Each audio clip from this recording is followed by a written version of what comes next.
யோசுவாவின் புஸ்தகம் 1ஆம் அதிகாரம் 5ஆம் வசனத்திலிருந்து 9ஆம் வசனம் முடிய உள்ள கர்த்தருடைய நல்வார்த்தைகளை நாம் இணைந்து வாசிக்கலாம். நீ உயிரோடு இருக்கும் நாளெல்லாம் ஒருவனும் உனக்கு முன்பாக எதிர்த்து நிற்பதில்லை. நான் மோசேவோடு இருந்தது போல உன்னோடும் இருப்பேன். நான் உன்னை விட்டு விலகுவதும் இல்லை, உன்னை கைவிடுவதும் இல்லை. பலன் கொண்டு திடமனதாயிரு.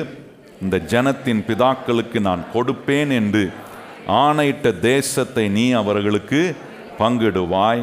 என் தாசன் ஆகிய மோசே உனக்கு கற்பித்த நியாயப்பிரமாணத்தின்படியெல்லாம் செய்ய கவனமாய் இருக்க மாத்திரம் மிகவும் பலன் கொண்டு திடமனதாயிரு. நீ போகும் இடமெல்லாம் புத்திமானாய் நடந்து கொள்ளும்படி அதை விட்டு வலது இடது புறம் விலகாதிருப்பாயாக. இந்த நியாயப்பிரமாண புஸ்தகம் உன் வாயை விட்டு பிரியாதிருப்பதாக. இதில் எழுதியிருக்கிறவைகளின்படியெல்லாம் நீ செய்ய கவனமாய் இருக்கும்படி இரவும் பகலும் அதை தியானித்து கொண்டிருப்பாயாக. அப்பொழுது நீ உன் வழியை வாய்க்க பண்ணுவாய், அப்பொழுது புத்திமானாயும் நடந்து கொள்வாய். நான் உனக்கு கட்டளையிடவில்லையா? பலன் கொண்டு திடமனதாயிரு, திகையாதே, கலங்காதே. நீ போகும் இடம் எல்லாம் உன் தேவனாகிய கர்த்தர் உன்னோடே இருக்கிறார் என்றார். வேத புஸ்தகத்திலே நீங்கள் கவனிச்சிங்கன்னா நிறைய வெற்றியை குறித்து சொல்லப்பட்டிருக்கிற பகுதி ஒன்று. ஆனால் வேதத்தில் ரொம்ப சிறப்பான விதத்தில் வெற்றியை குறித்து சொல்லப்பட்டிருக்க, மிக மேன்மையாய் வெற்றி அடைவதை குறித்து சொல்லப்பட்டிருக்கிற ஒரு வேத பகுதியை தான் ஒவ்வொரு வாரமும் வாசித்து இவ்விதம் நம்முடைய வாழ்க்கையும் வெற்றி அடைய முடியும் என்கிற ஒரு சாத்தியமாகக்கூடிய காரியத்தை கர்த்தர் நமக்கு கற்றுக் கொடுக்கிறார். தேவன் சொல்லுகிற வெற்றி, ஒரு மனுஷன் வெற்றி உள்ளவனாக இருக்கும்போது அவன் நல்ல வளர்ச்சி, நல்ல முன்னேற்றங்கள், எல்லா காரியங்களிலும் பரம்பி வளருகிற ஒரு ஆசீர்வதிக்கப்பட்ட ஒரு மனுஷனாய் கர்த்தர் அவனை மாற்றுகிறார். அப்போ அப்படிப்பட்ட ஒரு மனுஷனாய் இருப்பதுக்கு ஆண்டவர் சொல்கிறார், இந்த வேத புஸ்தகம் ரொம்ப திறவுகோலான ஒரு புஸ்தகமாக இருக்குது. தேவனுடைய வார்த்தை தான் ரொம்ப திறவுகோல். எதையோ ஜனங்க பிடிக்கிறாங்க பாருங்கள் இந்த நாட்களில். ஆனால் வசனத்துக்கு கொஞ்சம் தங்களுடைய கவனத்தை செலுத்தி அந்த வசனத்தின் மேலே ஆர்வம் காட்டும் போது ஒன்று இந்த வசனம் காட்டும் மனுஷனுக்கு என்ன கடவுள் உள்ளே வச்சிருக்கிறாரு. இந்த மனுஷ பிறவி தான் ரொம்ப சிறப்பான பிறவி. எத்தனை பேருக்கு தெரியும்? நம்மளை தான் சிறப்பான பிறவிகளாக கர்த்தர் படைச்சிருக்கிறார். கையை வாய்த்து சொல்லுங்கள், என்ன கர்த்தர் சிறப்பான பிறவியாக படைச்சிருக்கிறார் பாருங்க. ஆனால் அதை சிறப்பாக படைச்சிருக்கிற மனுஷன் தன்னை குறித்து சிறப்பாக நினைக்கிறதே இல்லை. நல்லா கவனிச்சு பாருங்க. அதை சிறப்பாக படைக்கப்பட்டிருக்கிற ஒரு மனுஷனுக்கு ஆண்டவர் இந்த வசனத்தின் மூலமாக நமக்குள்ள என்னென்ன ஆற்றல்களெல்லாம் கர்த்தர் வச்சிருக்கிறாரு, என்ன கிருபைகளை கொடுத்துருக்கிறார், என்ன தாளந்துகளை கொடுத்துருக்கார். அந்த வசனத்தை வாசிக்க நல்லா கவனிங்க. உங்களுக்குள்ள திறமைகள், தாளந்துகள், ஆற்றல்கள் இருக்கா இல்லையான்ற சந்தேக கூறி வாழ்க்கையில் இருக்கலாம். ஆனால் இந்த வேத வசனத்தை வாசிக்கும் போது ஒன்று தெளிவாயிடும். இல்லை கர்த்தர் எனக்குள்ள ஏராளமான திறன்களை, கர்த்தர் வரங்களையும் தாளந்துகளையும் திறமைகளையும் கர்த்தர் எனக்குள்ள வச்சிருக்கிறார். எத்தனை பேர் கையை உயர்த்தி சொல்ல முடியும்? எனக்குள்ள கர்த்தர் என்ன வச்சிருக்கிறார்? ஏராளமான தாளந்துகளையும் வரங்களையும் அதெல்லாவற்றையும் திறனா கர்த்தர் எனக்குள்ள வச்சிருக்கிறார் பாருங்க. தேவன் வைத்திருக்கிற ஒவ்வொரு திறனையும் திறமைகளையும் வரங்களையும் நான் வெளியே கொண்டு வந்து அதை பண்படுத்தும் போது வாழ்க்கை ரொம்ப அற்புதகரமான விதத்தில் ஆண்டவர் வாழ்க்கையை மாத்துறார். எனக்குள்ள ஏகப்பட்ட திறனையும் ஆற்றலையும் கர்த்தர் உள்ள வச்சிருந்து அதை நான் உபயோகப்படுத்தலைன்னா வாழ்க்கை ஒன்றும் பெரிய அற்புதமான மாற்றத்துக்குள் வரப்போகிறது இல்லை. குடும்பத்தை அற்புதமான விதத்தில் மாற்றணுமா? உங்கள் கையின் பிரயாசத்தை அற்புதமான விதத்தில் மாற்றணுமா? அது ரொம்ப முக்கியமான ஒன்று. ஆண்டவர் சொல்கிறாரு, உனக்குள்ள நான் வைத்திருக்கிற வரங்களையும் தாளந்துகளையும் பண்படுத்துகிற போஷிக்கிற ஒரு வேலையை கர்த்தர் நம்ம கையில் கொடுத்து வச்சிருக்கிறாரு பாருங்க. அந்த ஒவ்வொரு நாளும் நான் என்ன பண்ணணும்? மொண்டு அதை வார்த்து விடுகிற, வார்த்து விடுகிற ஒரு வாழ்க்கையாக நம்முடைய வாழ்க்கையாக இருக்கணும். நிறைய பேர் அதை உள்ளேருந்து வெளியே கொண்டு வர்றதே இல்லை பாருங்க. தங்களுக்குள்ளேயே வச்சு அடக்கி வச்சுக்கிட்டு ஒரு நாளும் அதை எடுத்து உபயோகப்படுத்துகிறதே கிடையாது. வீட்டில் கூட பாருங்கள், எத்தனையோ பொருள் உபயோகமில்லாத பொருளாக தான் இருக்கும். நிறைய பேர் எப்படின்னு வாங்குவாங்க, இது வேணும் வேணும் வேணும்னு வாங்கி வச்சுக்கிப்பாங்க.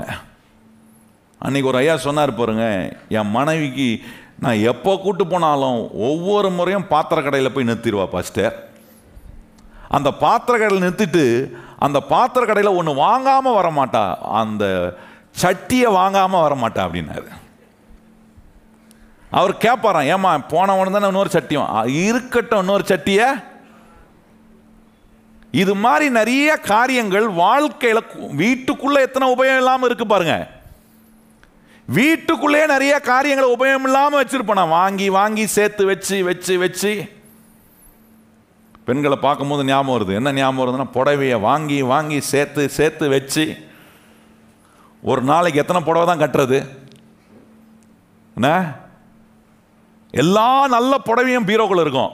ஆனால் வெளியே வரும்போது பாருங்க அலங்கோலமாக வருவாங்க, பரிதாபமான. அப்படியே இன்னமும் கிறிஸ்தவங்க அப்படியே பஞ்ச பரதேசி மாதிரி அப்படியே பார்த்த உடனே இது கிறிஸ்தவங்க போல அப்படின்னு நம்ம உடுத்துற உடையிலேயே நம்மளை கண்டுபிடிச்சிடுறாங்களே. என்ன நினைக்கிறான்? உலகத்தான் தான் நல்லா உடுத்த முடியும், நல்லா இருக்க முடியும். கிறிஸ்தவங்களாம் அப்படி இருக்க முடியாது. நம்ம அப்படி ஆக்கிட்டோம். ஏன்னா நமக்குள்ள கடவுள் வச்சிருக்கிற வரங்கள், தாளந்துகளை எப்படி நம்ம வீட்டில் பொருளை சேர்த்து வச்சு உபயோகம் இல்லாமல் வச்சிருக்கிறோமோ, அதே போல நம்முடைய வாழ்க்கைக்குள்ள தேவன் வச்சிருக்கிற பல வரன்களையும் தாளந்துகளையும் உபயோகம் இல்லாமலே வச்சுட்டோம் பாருங்க. அதுக்குதான் ஆண்டவர் காட்டுறாரு, ஒவ்வொரு முறையும் நீ வேலை செய்ய போகும்போது சும்மா போய் நான் ஏதோ சம்பாதிக்கிறதுக்கு போறேன், வயிற்று பொழைப்புக்காக போறேன், என் குடும்பத்தை நடத்துறதுக்காக போறேன், என்ன பண்றது வேற வழியில வேலைக்கு போறேன், அப்படி இல்லை. கர்த்தர் சொல்றார், வேலைக்கு போகும்போது ஒரு காரியத்தை செய்யும் போது கர்த்தர் நமக்குள்ள ஒன்றை உணர்த்துறார். என்ன உணர்த்துறாருன்னா, உனக்குள்ள நான் வச்சிருக்கிற வரங்களையும் தாளந்துகளையும் முழுமையான விதத்தில் அதை நீ எடுத்து உபயோகப்படுத்துவதற்கான ஆற்றலை உனக்குள்ள நான் வச்சிருக்கிறேன்பா.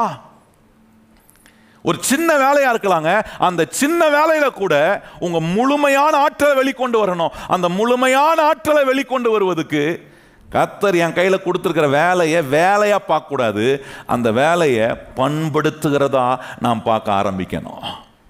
பண்படுத்துகிறது ரொம்ப முக்கியமானது பாருங்க. ஒரு மனுஷன் பண்படுத்தலைன்னா வாழ்க்கையை அவன் நல்லா ஆக்கவே முடியாது. ஒரு மனுஷன் உண்மையா பண்படுத்துறானா அந்த மனுஷன் தன்னிடத்தில் இருக்கிற எல்லா தாளந்துகளையும் வெளியெடுத்து அதை உபயோகப்படுத்துவான் பாருங்க. உபயோகப்படுத்தாம ஏதோ தானோன்னு செய்கிற ஒரு மனுஷன் இருப்பானா, அவன் கண்டிப்பாக தனக்குள்ள கடவுள் வைத்திருக்கிற அந்த முழுமையான ஆற்றலை எடுத்து உபயோகப்படுத்துகிறவனா இருக்க மாட்டான். ஆனால் கர்த்தருடைய பிள்ளைகள் தேவ சமூகத்துக்கு வரும்போது இந்த வசனத்தை கேட்க கேட்க கர்த்தர் நமக்குள்ள ஒரு உணர்வை உண்டு பண்ணுறார்.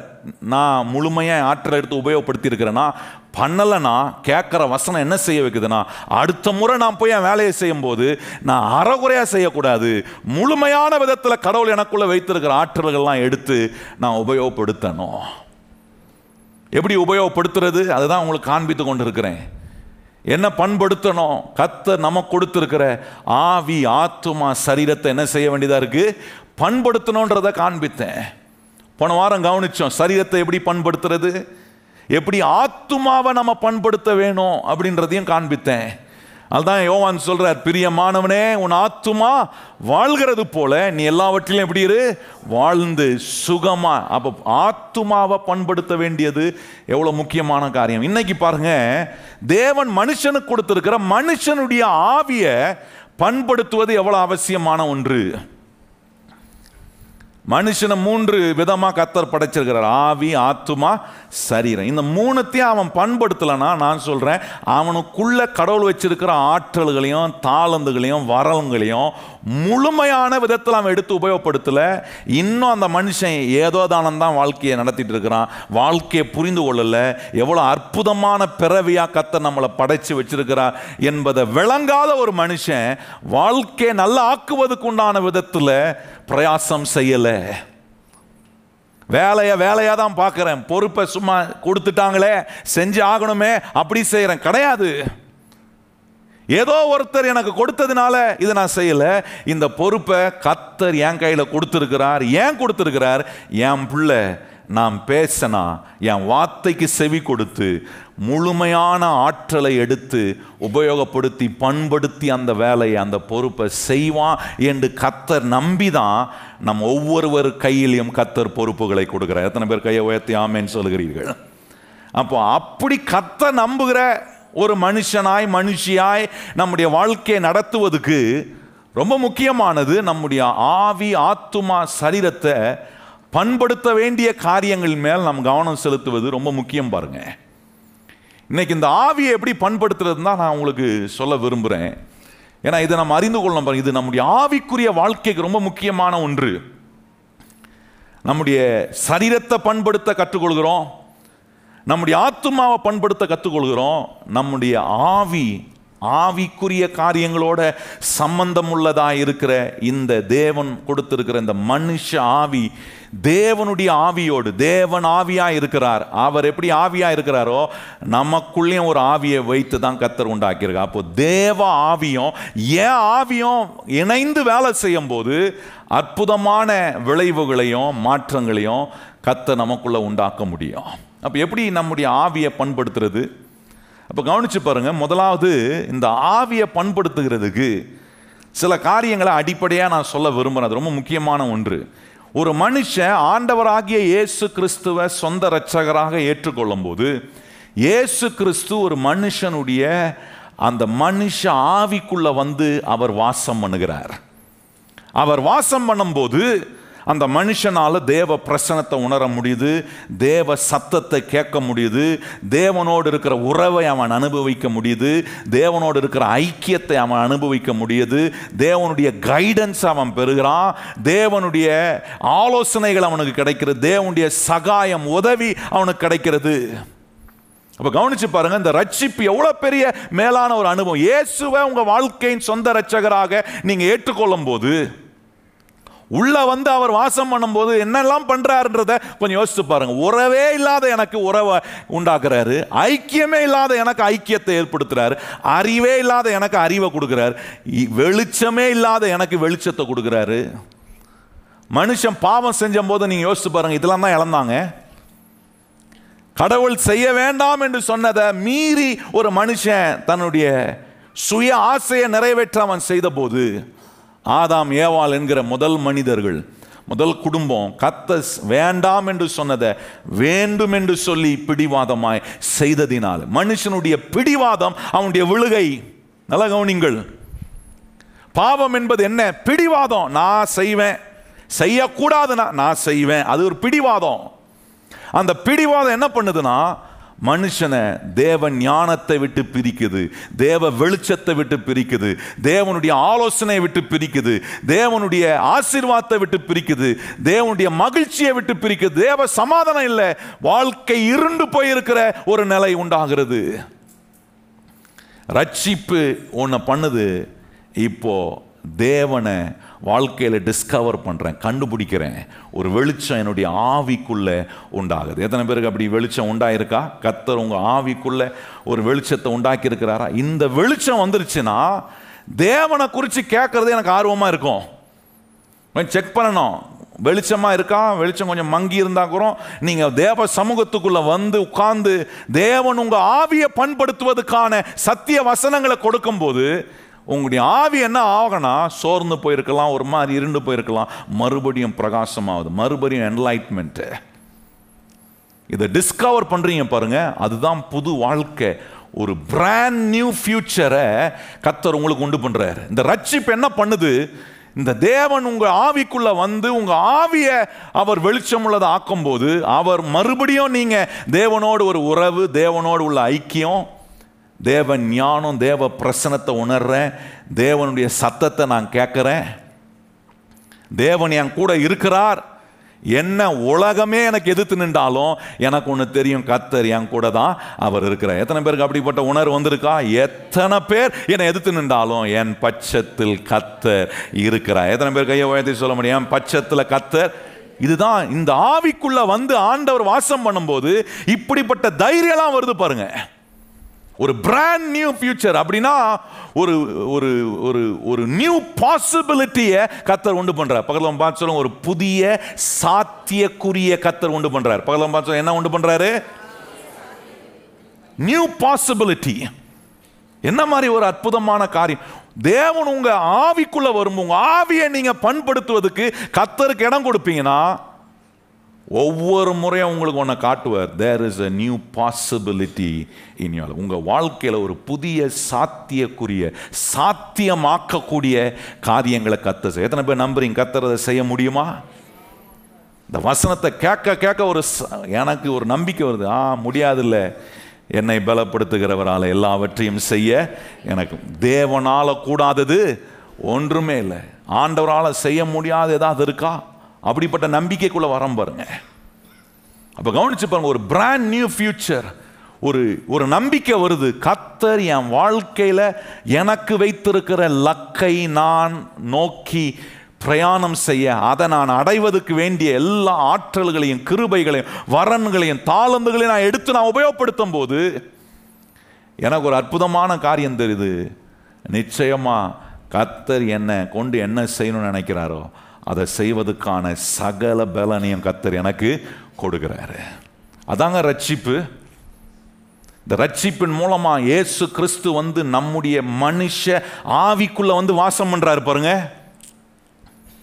நம்முடைய மனுஷ ஆவியை நம்ம இருதயம்னு கூட சொல்லலாம், ரெண்டும் ஒண்ணுதான். Similar to that. மனுஷனுடைய ஆவிக்குள்ள கர்த்தர் தங்கும். அந்த ரட்சிப்பு பாருங்க, இப்படிப்பட்ட காரியங்களை செய்யதான். ரட்சிப்பு வந்த உடனே, இயேசு உள்ள உட்கார்ந்த உடனே, ஏன் பரிசுத்த ஆவியானவர் கொடுக்கப்பட்டிருக்கிறார்? ஏன் இந்த வசனம் உங்களுக்கு கொடுக்கப்பட்டிருக்கு?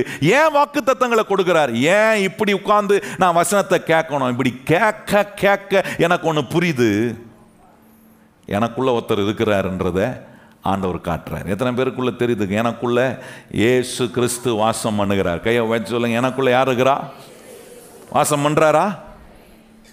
அவர் வாசம் பண்றார். வாசம் பண்றாருன்னா அறிவை உண்டாக்குவாரு, உங்களுக்கு வெளிச்சத்தை கொடுப்பாரு, எல்லா விதமான. மிக முக்கியமா உன்னை காட்டுவாருங்க, உன்னை சொல்லுவார் உங்களுக்குள்ள இருந்து, என்னால் அண்டி உன்னால் ஒன்றும் செய்ய முடியும், நான் தான் உனக்கு எல்லாவற்றையும் செய்கிற. எத்தனை பேருக்கு அப்படி சொல்றாரா கர்த்தர் உங்களுக்குள்ள இருந்து? இந்த ஆவியை பண்படுத்த நீங்க இடம் கொடுத்துருக்கிறீங்கன்னா ஒன்னை நீங்க விளங்கி கொள்வீங்க. அந்த விளக்கம் என்னன்னா, ஆண்டவரே என்னால முடியாது, ஆனா நீர் எனக்குள்ள இருக்கிறதினால உம்மை சார்ந்து நான் எல்லாவற்றையும் செய்ய முடியும். எத்தனை பேர் கையை உயர்த்தி சொல்லுங்க, உம்மை சார்ந்து நான் எல்லாவற்றையும் செய்ய முடியும் ஆண்டவரே. ஆண்டவர் இல்லாம நான் ஒண்ணுமே செய்ய முடியாது. ஆண்டவர் இல்லாம வெளிச்சம் இல்லை, ஆண்டவர் இல்லாம ஞானம் இல்லை, ஆண்டவர் இல்லாம சமாதானம் இல்லை. இந்த இயேசு எனக்குள்ள என்னுடைய ஆவிக்குள்ள இல்லைன்னா எனக்கு என்ன இருக்கும்? ஒண்ணும் கிடையாது. பாருங்க, ரோமர் 8ஆம் அதிகாரம் வாங்க. ரோமர் 8ஆம் அதிகாரம். இந்த உணர்வை நம்முடைய ஆவிக்குள்ள கர்த்தர் உண்டு பண்ணுவார். என்ன உணர்வு? ஆண்டவர் சொல்றாருல, என்னால் அண்டி உங்களால் ஒன்றும் செய்ய முடியாது. தைரியமா எத்தனை பேர் சொல்றீங்க, ஆண்டவரே நீர் இல்லாம என்னால ஒண்ணுமே செய்ய முடியாது? எத்தனை பேர் அப்படி சொல்ல விரும்புறீங்க? ஆனா கிறிஸ்தவங்க பாருங்க, நிறைய நேரம் அவரை ஒதுக்கிட்டு நிறைய இவங்க செய்யறாங்க. அங்கதான் பிரச்சனையே. அங்க என்ன ஆயிடுதுன்னா, தேவன் விரும்புகிற விதத்தில் என்னுடைய ஆவியை நான் பண்படுத்த கர்த்தருக்கு இடம் கொடுக்கல. ரோமர் 8ஆம் அதிகாரத்தில் பாருங்க, அங்கே ரொம்ப அருமையா சில காரியங்களை சொல்லியிருக்கு. அதை நான் எடுத்து உங்களுக்கு காண்பிக்க விரும்புகிறேன் பாருங்க. அதில் நம்ம அதை கவனிப்பதுக்கு முன்பாக நம்ம அறிந்திருக்கிற ஒரு மிக முக்கியமான காரியம், அவர் இல்லாமல் என்னால் ஒன்றுமே செய்ய, இயேசு இல்லாமல் என்னால் ஒன்றுமே செய்ய முடியாது. கையை உயர்த்தி சொல்லுங்க, இயேசு இல்லாமல் என்னால் ஒன்றுமே. எத்தனை பேர் இது நிஜமா ஏதோ நான் சொல்றதுக்காக சொல்றீங்களா, இல்லை உங்க வாழ்க்கையில் இது நிஜமா உணர்ந்திருக்கிறீங்களா? இயேசுவே நீர் இல்லாம என்னால் ஒண்ணுமே ஒரு இன்ச்சு கூட நவர முடியாது தெரியுமா? ஆண்டவர் இல்லாம முன்னேற்றமான விதத்தில் ஒரு இன்ச்சு நீங்க நவரணும்னா கூட ஆண்டவர் இல்லாம நம்ம பண்ண முடியாது, நவர முடியாது. சுயமா நிறைய செய்யலாம், அதான் காட்ட போறேன் இப்போ. சுயமா நிறைய காரியங்களை நிறைய பேர் என்ன சொல்றாங்க, ஏன் ஆண்டவர் இல்லாம? என் கையில் பணம் இருந்தா, என் கையில் பணம் இருக்கு, என் கையில் செல்வாக்கு இருக்கு. நீங்க பாருங்க, லட்ச லட்சமா சம்பாதிக்கலாம், கோடி கோடியா வச்சிருக்கலாம், பல ஆஸ்திகள் இருக்கலாம், பல செல்வாக்கு இருக்கலாம். ஆனா கேள்வி என்னன்னா, சந்தோஷமா இருக்கிறோமா? Are you happy about your self? இன்னைக்கு நிறைய பேர் கையில் நிறைய பணம் இருக்கு, நிறைய செல்வாக்கு இருக்கு. ஆனால் பணமும் செல்வாக்கும் இருக்கிற ஒரு மனுஷன் கையில் என்ன இல்லைன்னா வாழ்க்கையில சந்தோஷமா இருக்க முடியல. ஏன் சந்தோஷமா இருக்க முடியலனா, இயேசு என்கிற ஒரு தேவன் அவனுடைய வாழ்க்கையில் இல்லாம போகும்போது, சந்தோஷத்தை கொடுக்கிறவரே இல்லைன்னா அப்புறம் எப்படி சந்தோஷம் வரும்? யோசிச்சு பாருங்க. இயேசு இல்லைன்னா உங்க கையில எது இருந்தாலும் பயம்தான் இருக்கும். இயேசு இல்லாத ஒரு மனுஷன் கையில் பணம் இருக்குன்னா அந்த பணமே அவனுக்கு ஒரு பெரிய பயத்தை உண்டு பண்ணும். இயேசு இல்லாமல் அவன் கையில் எவ்வளோ செல்வாக்கு இருந்தாலும் நான் சொல்கிறேன் அந்த செல்வாக்கே அவனுக்கு மிகப்பெரிய ஆபத்தாக மாறும். ஆனால் இயேசு இருந்து இதெல்லாம் கூட வந்துச்சுன்னு வைங்களேன், நான் சொல்கிறேன் ஒரு நாள் அதை தீமையில் என்னை கர்த்தர் கொண்டு போய் அகப்பட விட மாட்டார். கர்த்தர் விரும்புகிறதுக்கு ஏதுவா அதை உபயோகப்படுத்தக்கூடிய அறிவையும் வெளிச்சத்தையும் கைடன்ஸையும் ஆண்டவர் கொடுப்பாரு. நல்ல கவனிங்க கர்த்தருடைய பிள்ளைகளே. இன்னைக்கு நம்முடைய வாழ்க்கையில் கேட்க வேண்டிய கேள்வி, இயேசு என் கூட இருக்கிறார், என் வாழ்க்கையில் எனக்கு சந்தோஷம் இருக்குது, என்னை அவர் நடத்துகிறாரு, எவ்வளோ கஷ்டமானாலும் அந்த கஷ்டத்தின் நடுவிலும் என் தேவைகளை சந்தித்து என்னை சந்தோஷமாக்குகிற கர்த்தர் என் கூட இருக்கிறார். எத்தனை பேர் கூட அப்படி இருந்திருக்கிறாரா? இந்த கடந்த 9 மாதம் அப்படி அனுபவித்தவங்க கையை உயர்த்தி சொல்லுங்க, ஆண்டவரே எத்தனையோ கஷ்டங்கள் வந்தது, எத்தனையோ தேவை வந்தது, ஆனால் ஒன்றுத்துலேயும் என்னை கைவிடாம என்னால் ஆண்டவரே என் மூலமா நீர் ஒன்றை காட்டினீர், நீர் எனக்கு எல்லாவற்றையும் செய்கிற சர்வ வல்லவராய் கூட இருந்திருக்கிறார் பாருங்க. அதனால தான் நம்ம வாழ்க்கையில் ரொம்ப முக்கியப்படுத்த வேண்டியது என்னன்னா, ஆண்டவரே நீங்க இல்லாம என்னால் ஒண்ணுமே செய்ய முடியாது. இதை தான் இயேசுன்னு அதை சீஷர்களுக்கும் சொன்னார் பாருங்க.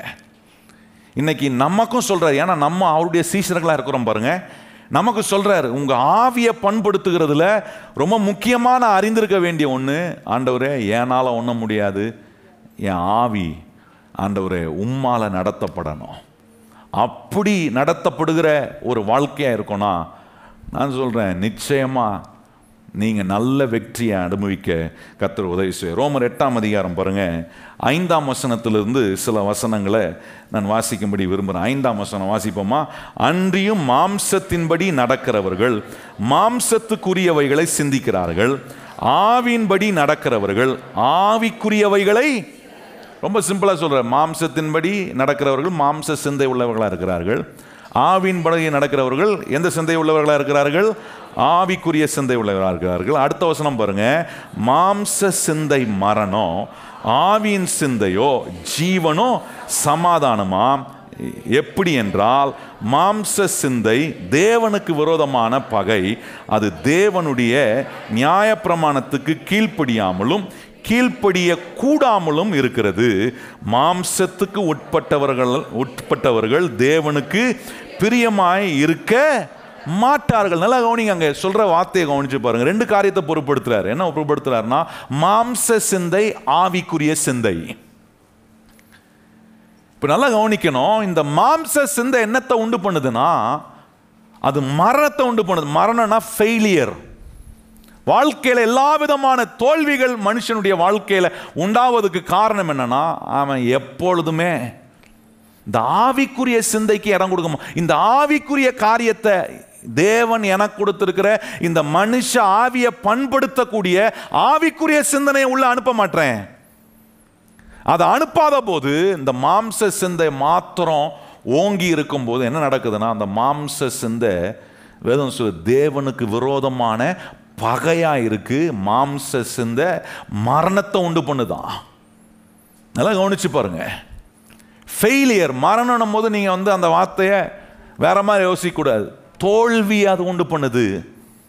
வாழ்க்கையில் நிறைய காரியங்களை ஜெயிக்க முடியலன்னா காரணம் என்னன்னா, இந்த ஆவியை பண்படுத்த வேண்டிய விஷயத்துல நிறைய நேரம் நம்ம அதுக்கு முக்கியத்துவம் கொடுக்காம போகும்போது ஆட்டோமேட்டிக்காக நம்ம இந்த மாம்ச சிந்தையிலேயே அதிகமாக நடத்தப்படும் போது இந்த மாம்ச சிந்தை மரணத்தை பிறப்பிக்குது. தோல்வி சந்தோஷத்தை கொடுக்குமா? கொஞ்சம் யோசிச்சு பாருங்க. ஒரு மனுஷன் தோக்குறானா அவனுக்கு சந்தோஷம் வருமா? வாழ்க்கையில் சில காரியங்களை தோத்து கொண்டு இருக்கிறான், குடும்பம் தோத்து கொண்டு இருக்கிறது, பிள்ளைகள் தோத்து கொண்டு இருக்கிறாங்கன்னா அது சந்தோஷத்தை உண்டு பண்ணுமா? அது சந்தோஷத்தை எடுக்குது. வாழ்க்கையை அது கெடுக்கக்கூடிய காரியமா இருக்கு. அதுதான் சொல்றாரு, இந்த மாம்ச சிந்தை தேவனுக்கு விரோதமான பகை மாத்திரம் இல்ல, ஆண்டவர் சொல்றாரு அது மரணம். அது உன் வாழ்க்கையில ஜெயத்தை கொடுக்காது, தோல்வியை தான் கொடுக்கும். ஆனால் ஆவிக்குரிய சிந்தையோ அங்கே சொல்லியிருக்காது ஜீவனும் சமாதானம். சொல்லுங்க, ஆவிக்குரிய சிந்தை எப்படிப்பட்டதா இருக்கா? அதை இப்படி சொல்ல விரும்புகிறேன். ஆவிக்குரிய சிந்தை மகிழ்ச்சியையும் சந்தோஷத்தையும் வெற்றியையும் கொடுக்கிறதா இருக்கிறது. மாம்ச சிந்தை தோல்வியை கொடுக்குது, ஆவிக்குரிய சிந்தை ஜெயத்தை கொடுக்குது, சந்தோஷத்தை கொடுக்குது. ஒரு மனுஷன் சந்தோஷமா இருக்க, வெற்றி அடைவதுக்கு அவனுக்கு என்ன தேவைப்படுதுன்னா ஆவிக்குரிய சிந்தை தேவை. இந்த ஆவிக்குரிய சிந்தை உண்டாகிறதுக்கு தேவ வசனத்தை கேட்கணும், தேவ வசனத்துக்கு இடம் கொடுக்கணும். அதுக்குதான் யோசுவாவுக்கு சொல்றாரு, யோசுவா உன் சிந்தை எப்பொழுதுமே ஆவிக்குரிய சிந்தையா இருக்கட்டும். ஆகவே இந்த புஸ்தகம் வாயை விட்டு பிரியாது இருப்பதாக, இதுல எழுதியிருக்கிறபடி செய்ய கவனமாயிரு. இதை இரவும் பகலும் நீ தியானி, அப்பொழுது நீ உன் வழியை வாய்க்க பண்ணுவாய், நீ புத்திமானாய் எல்லா வெற்றியும் உனக்கு வரும்பா, எல்லா சந்தோஷமும் உனக்கு வரும். மாம்ச சிந்தைக்கு இடம் கொடுத்துறாத. மாம்சத்தில் தான் வாழ்றேன், நிறைய நேரம் மெஜாரிட்டியான காரியங்கள் என் மாம்ச சிந்தை தான் என்ன டாமினேட் பண்ணுது. ஆனால் இப்படி தேவ வசனத்தை உட்கார்ந்து தியானித்து கேட்டு ஒவ்வொரு முறையும் இதை வாசிக்கும் போது இந்த மாம்ச சிந்தைக்குள்ள மேற்கொள்ளும்படி ஆவிக்குரிய சிந்தை அனுப்புகிறேன். என்ன சிந்தை அனுப்புகிறேன்? இல்லை நான் இருள் இருக்கிறவன், இல்லை நான் வெளிச்சத்தில் இருக்கிறவன், நான் கர்த்தருடைய உதவியை நாடுகிறவன், நான் ஏனால் செய்ய முடியும் நம்புகிறவன்ல, என்னை பலப்படுத்துகிற கிறிஸ்துவினாலே எல்லாவற்றையும் செய்ய முடியும்னு நம்புகிறேன். நான் எப்படிப்பட்டவன் நம்புகிறேன்? நான் ஆண்டவரே உம்மால் அன்றி ஏனால் ஒன்றும் செய்ய. ஆவிக்குரிய சிந்தை இதெல்லாம் சொல்லுங்க. மாம்ச சிந்தை என்ன சொல்லுமா? ஆண்டவராது கேண்டவராது, நீ பாட்டு செய் ராஜா, உனக்கு என்ன விருப்பமோ செய் ராஜா, உன் மனம் என்ன விரும்புது செய். சில நேரம் மாம்ச சிந்தை சொல்லும் போடு 2 அப்படின்னு சொல்லும். மனைவி ரொம்ப ஓவரா பேசுறா, 2 உடு அப்படின்னு சொல்லும் மாம்ச சிந்தை. 2 உடு விட்டீங்கன்னா 2 நாள் சோறு கிடைக்காம இருக்கும். மாம்ச சிந்தை என்ன பண்ணுது? தோல்வியை பட்டினியை கொண்டு வரும். ஆவிக்குரிய சிந்தை பரவாயில்ல விடு, உன் சொந்த சரீரம் தானே சொல்லிச்சு. பார்த்தீங்களா, இதுக்கு ஆமீனம் கிடையாது. மணி அடிக்குது, ஃபோன்லாம் கொஞ்சம் சைலண்டில் போடுங்க. இந்த ஆவிக்குரிய சிந்தை சொல்லும் விடு, ஏதோ இன்னைக்கு நேற்று நீ கோபமாக இருந்த, இன்னைக்கு மனைவி கொஞ்சம் கோபமாக இருக்கு. உனக்கு கோபம் இருந்தா மனைவி கோபம் வராதா? நான் சொல்ல புரியுதா இல்லையாங்க? உனக்கு மட்டும்தான் கோபம் வருமா? ஆவின் சிந்தை உனக்கு நமக்கு சொல்லும், உனக்கு மட்டும்தான் கோபம் வருமா? உனக்கு மட்டும்தான், நீ மட்டும்தான் உப்பு போட்டு சாப்பிட்றியா? உன் மனைவி சோத்துல உப்பு போட்டு கொடுக்குற சோறு தான் நீ சாப்பிட்ற, அப்போ அவங்களுக்கு எவ்வளோ அதிகமாக இருக்கணும். இப்படி நல்ல விதத்தில் சகிக்க, நிதானமாக இருக்க. நான் சொல்றதெல்லாம் புரிஞ்சுக்கணும், நீங்கள் தப்பாக புரிஞ்சிக்கூடாது. சகிக்க நம்ம முரண்டு பண்ணல. ஆவின் சிந்தை என்ன சொல்லணும்? என்னால முடியாது, எல்லாம் எனக்கு செய்ய எனக்கு ஒரு கர்த்தர் இருக்கிறார். செய்ய முடியாத என்ன கூட பலவான் ஆக்கி செய்ய வைக்கிற கர்த்தர் என் கூட. அதான் ஆவின் சிந்தை. பாருங்க, இந்த சிந்தை வரும்போது சந்தோஷம் வருமா வராதா? வெற்றி வருமா வராதா? கொஞ்சம் யோசிச்சு பாருங்க. இந்த மாம்ச சிந்தை வரும், எல்லாத்தையும் ஒதுக்கிட்டு, எல்லாரையும் ஒதுக்கிடுவாங்க, வீட்டில் இருக்கிறவங்களை ஒதுக்கிட்டு, ஆண்டவரையும் ஒதுக்கிட்டு, தான் தான் ராஜான்னு நினச்சிக்கிட்டு தனி காட்டு ராஜா மாதிரி காரியங்களை செய்ய நினைக்கிற ஆளுக்கு காடு சுடுகாடை தான் இருக்கும். நான் சொல்கிறது புரியுதா? காடு, நான் சொல்கிறது வில்டர்னஸ். ஃபாரஸ்ட் எப்படி இருக்கும்னா வில்டர்னஸ் மாதிரி தான் இருக்கும். காடு அப்படியே ஒரு மாதிரி வனாந்தரமான ஒரு வாழ்க்கையாக மாறிடும்.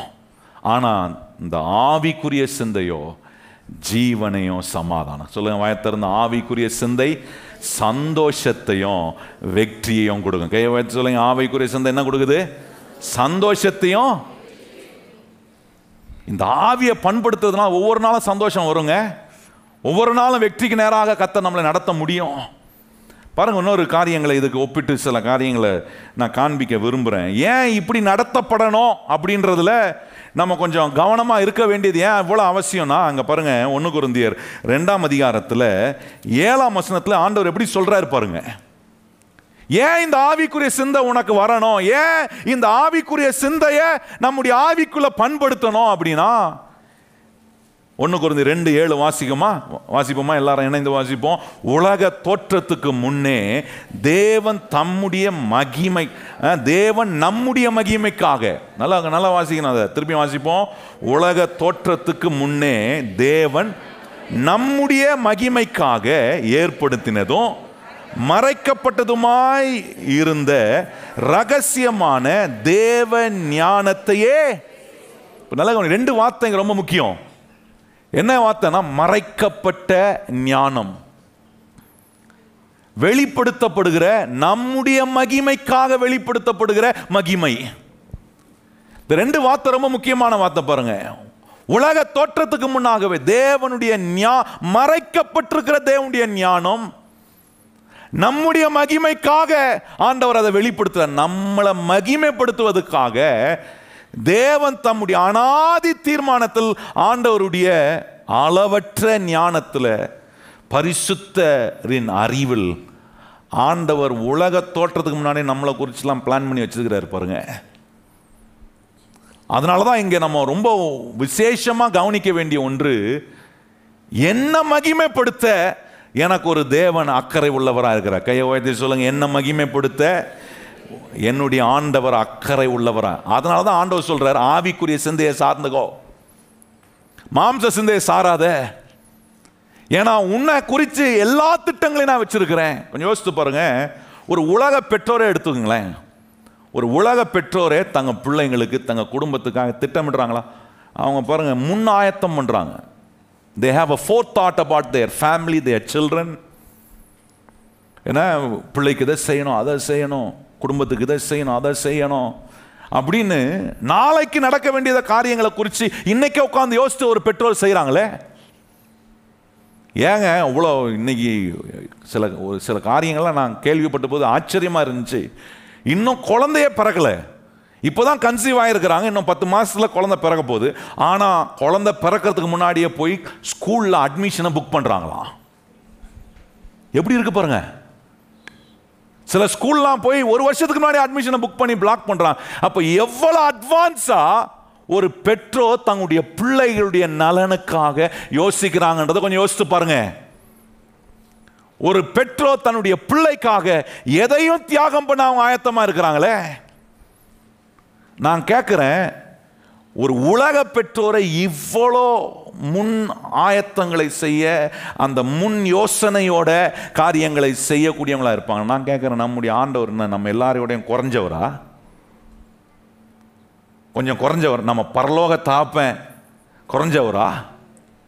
அதான் இங்கே சொல்லியிருக்கு பாருங்க. 7ஆம் வசனம் சொல்றாரு, உலக தோற்றத்துக்கு முன்னே தேவன் நம்முடைய மகிமைக்காக ஏற்படுத்தினதும், நீங்கள் நம்முடைய மகிமைக்காக கர்த்தர் ஏற்படுத்தினதும் மறைக்கப்பட்டதுமாய் இருந்த ரகசியமான தேவ ஞானத்தை, நல்ல கவனிங்கள், தேவ ஞானம், நம்முடைய மகிமைக்காக ஆண்டவர் ஆயத்தம் பண்ணி வச்சிருக்கிற பல திட்டங்கள். எப்பவுமே நமக்கு ஒன்று தெரியணும், இல்லை என்ன குறிச்ச திட்டம் கர்த்தர் அற்புதமா அவர் வைத்திருக்கிறாரு. அதனால தான் அவர் சொல்றாரு, என்னால் அண்டி உன்னால் ஒன்றும் செய்ய முடியாதுன்ற. ஏன் அதை சொல்றாரு?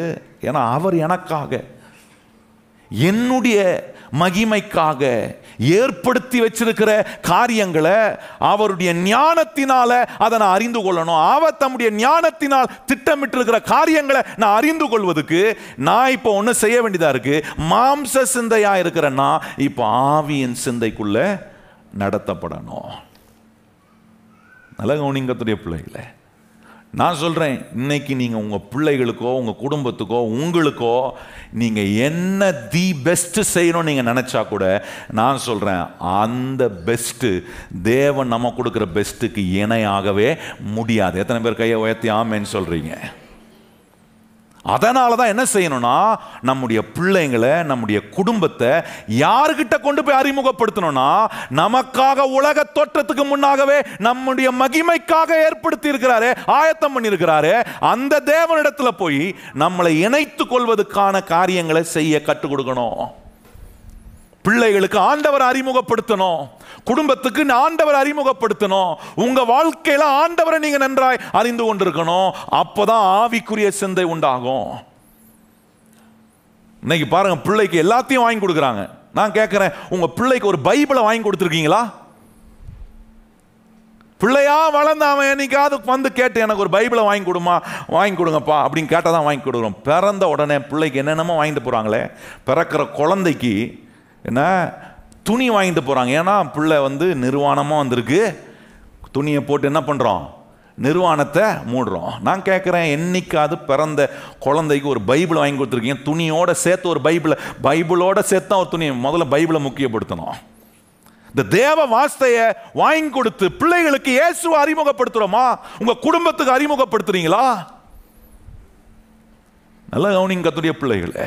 ஏன் அறிமுகப்படுத்தணும் அப்படின்னா, இங்க ஒருத்தர் சொல்றாரு, உலக தோற்றத்துக்கு முன்னாவே என்னுடைய மகிமைக்காக பல காரியங்களை அவர் ஏற்பாடு செய்து வச்சிருக்கிறாராம்.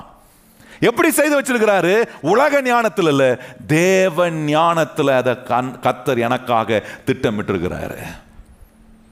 அதனால தான் உலக அறிவை வச்சு தேவன் எனக்காக என்னுடைய மகிமைக்காக ஆயத்தம் பண்ணி வச்சிருக்கிறத அறிஞ்சிக்க முடியாது. நான் ஆவிக்குரிய சிந்தை உள்ளவனாய் மாறும்போது தான் அதை அறிந்து கொள்ள முடியும். எத்தனை நான் சொல்றது புரியுதா உங்களுக்கு? அதனால தான் ஆண்டவர் மறுபடியும் இஸ்ரவேல் ஜனங்கிட்ட சொல்றாரு. உபாகமத்தில் நீங்க கவனிச்சு பாருங்க, நீயும் உன் பிள்ளைகளும் நன்றாயிருப்பதுக்கு. உபாகம புஸ்தகத்தை வாசிக்கும் போது எங்கெல்லாம் நன்றாய் இருப்பதுக்குன்னு சொல்றதை அண்டர்லைன் பண்ணி வாசித்து பாருங்க. ஏராளமான இடத்துல சொல்லியிருப்பாரு. நீங்களும் உங்க பிள்ளையும் உங்க குடும்பமும் உங்க சந்ததியும் நன்றாய் இருப்பதுக்கு. இந்த இயேசுவை நீங்க அறிஞ்சிருக்கணும்.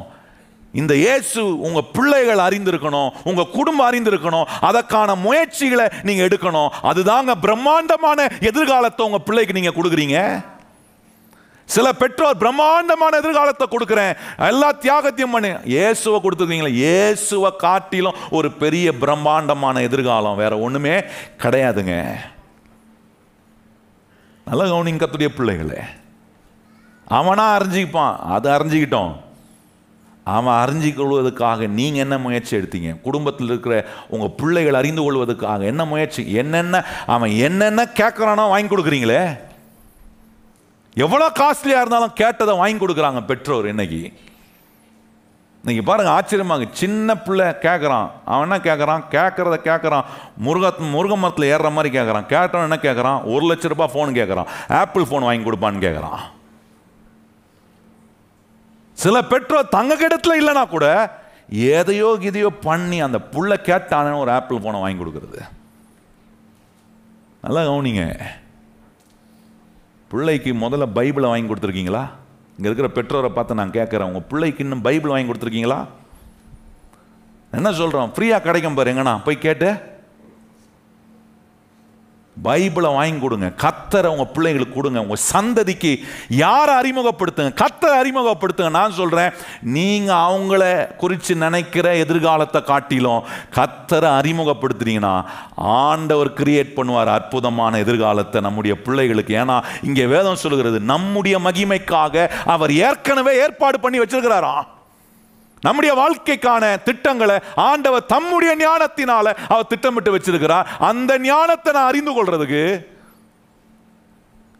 இந்த மாம்ச சிந்தையை வச்சு அணுகக்கூடாது, ஆவிக்குரிய சிந்தையோட அணுகணும்.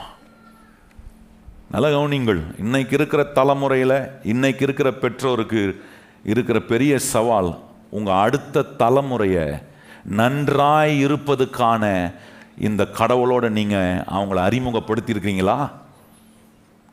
அறிமுகப்படுத்தல, அதுக்கு ஒரு முயற்சி எடுக்கல. நான் சொல்கிறேன், அதற்கான கணக்கை கர்த்தர் பெற்றோராக இருக்கிற உங்கள்கிட்ட கண்டிப்பாக கேட்பார்.